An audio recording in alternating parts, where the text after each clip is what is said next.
या उसको बचाने के लिए हो रहा है, जिसकी वजह से वो जीता जागता हंसता खेलता जिंदगी से भरपूर नौजवान एक राष्ट्र। मुराद अली शाह साहब से सवाल कीजिए, क्या हो रहा है आपकी हुकूमत के अंदर? क्या बतौर सिंध के चीफ एग्जीक्यूटिव आप ओनरशिप लेते हैं कि रात की तारीकी में क्या काम किए गए? जिस ऑर्डर के ऊपर आपके अपने सेक्रेटरी के सिग्नेचर नहीं है, मिनिस्टर के सिग्नेचर नहीं है, डीजी बैठ के हैदराबाद से ऑर्डर निकाल रहा है, क्या आप पुलिस की इन्वेस्टिगेशन के, पुलिस के बयान के हम करीब पहुंच के तफ्तीश के ओनरशिप लेते हैं? जवाब दें बिलावल भुट्टो साहब, जो हर वक्त दर्श देते हैं कि पाकिस्तान के हर कोने से बंदा इलाज करने आता है तो कराची आता है, मगर कराची के नौजवान की बॉडी को एग्जामिन करना है तो डॉक्टर ढूंढने आप जामशोर हैदराबाद चले जाते हो। कौन यहाँ पे कराची वाला है जो आज तक अपने किसी बीमार को इलाज के लिए हैदराबाद लेके गया हो? आपके कई जानने वाले होंगे जो हैदराबाद से कराची इलाज के लिए आए हैं। क्या मजाक बना रहे हैं आप? कोई ओहदा नहीं है डॉका JSMU का, या फारिग हो गए सारे पब्लिक सेक्टर यूनिवर्सिटीज।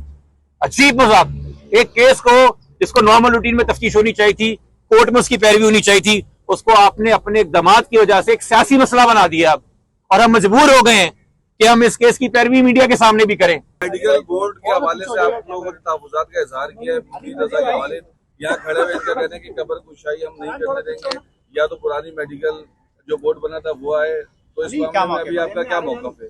देखिए, इस वक्त जो सूरत हाल हमारे सामने है वो बहुत तशवीशनाक है और संजीदा है। सिर्फ इसलिए नहीं चूंकि ये नौजवान के कत्ल का मामला है, उसकी मौत का मामला है, इसलिए भी चूंकि अब इस केस के अंदर अदालत का एक हुक्म एग्जिस्ट कर रहा है।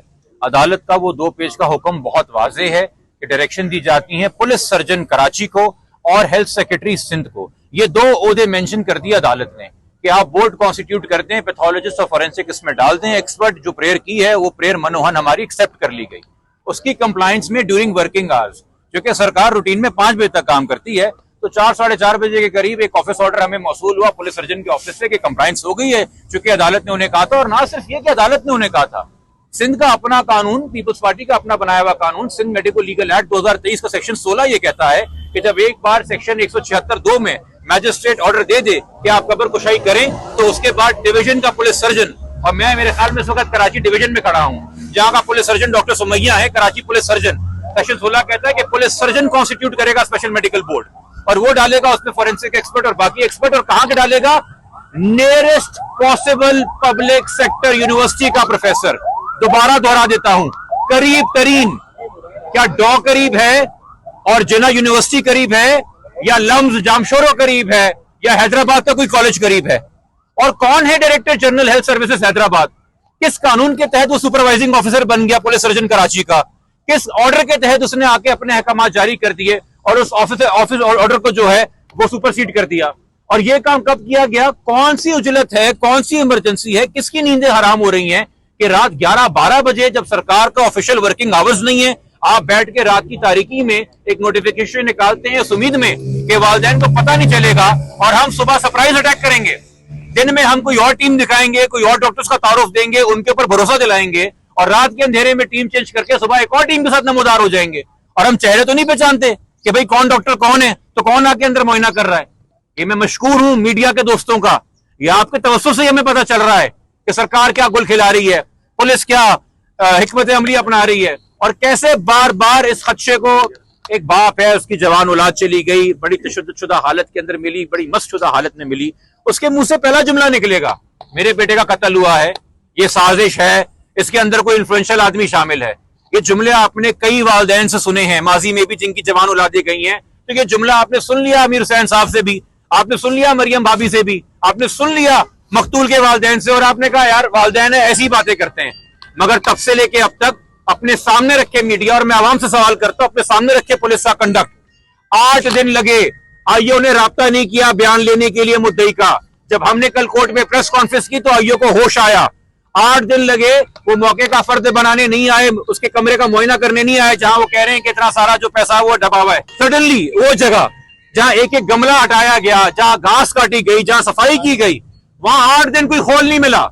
जैसी अदालत से रुजू किया वहां से खोल निकल आया, कुछ घंटों में खबर है कि बंदूक भी मिल गई वहां पे, और आप फिर ये बैठ के मेडिकल बोर्ड चेंज कर देते। हमने जो पहला बोर्ड हमारे सामने आया था, क्या वो सरकार के डॉक्टर नहीं थे? क्या जिना सिंध यूनिवर्सिटी सरकार की नहीं है?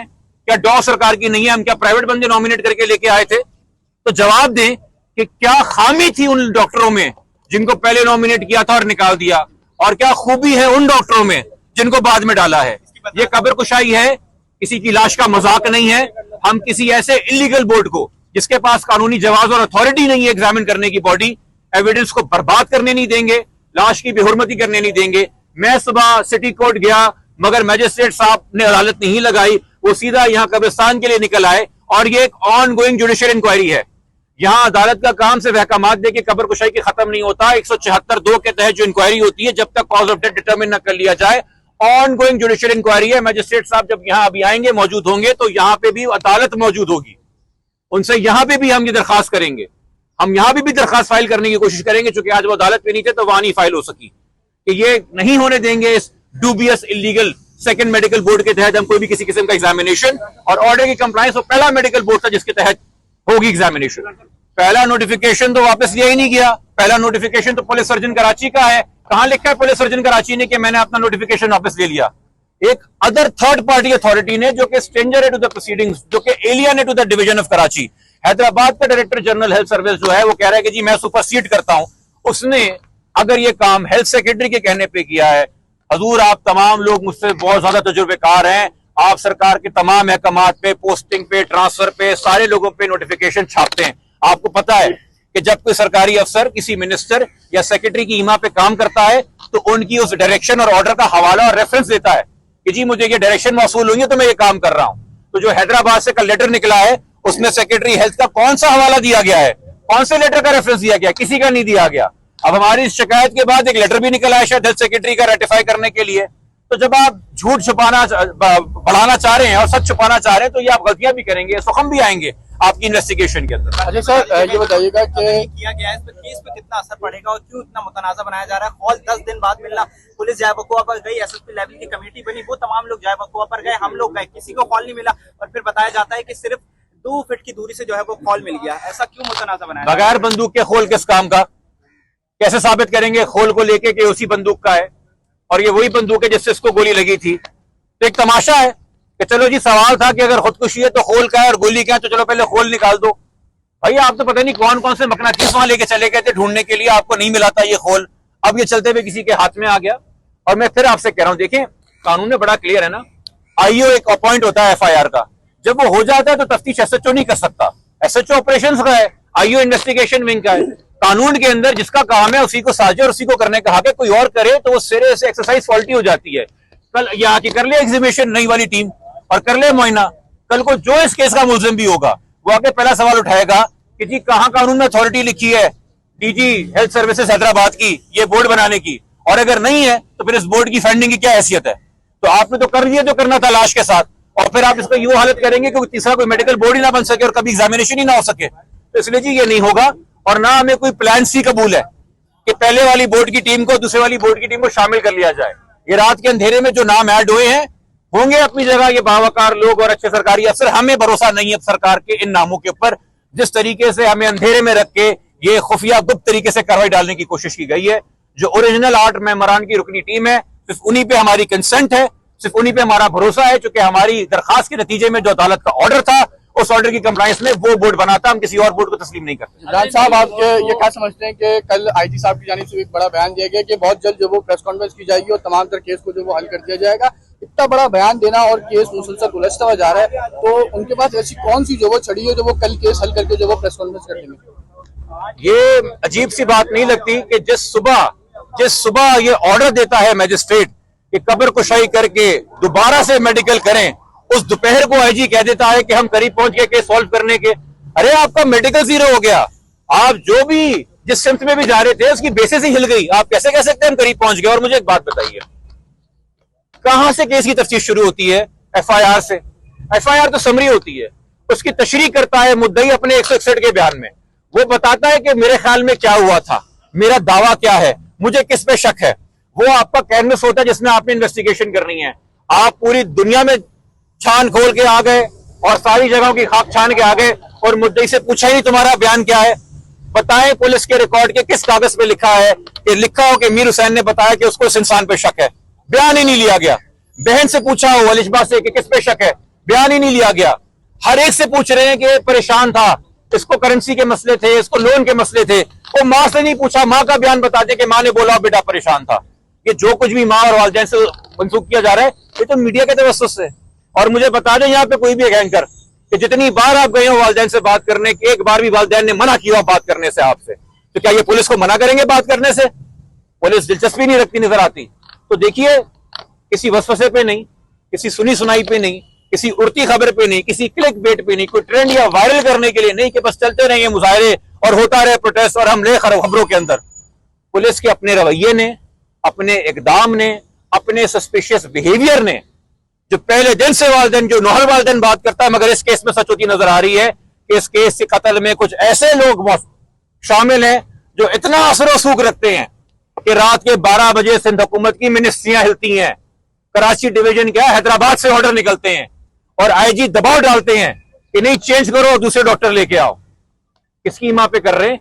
ये उस एक डॉक्टर उसामा को तो बचाने के लिए नहीं हो रहा जिसने पहले मेडिकल फॉल्टी रिपोर्ट दी थी, ये उसको बचाने के लिए नहीं हो रहा जिसने लाश का मुआयना किया है, ये अब उसको बचाने के लिए हो रहा है जिसकी वजह से वो जीता जागता, हंसता खेलता, जिंदगी से भरपूर नौजवान एक लाश बन गया। दोनों मेडिकल बोर्ड को मिलाकर एक नया मेडिकल बोर्ड अगर तश्कील कर दिया जाता है तो क्या उस पर आप ट्रस्ट रखते हैं?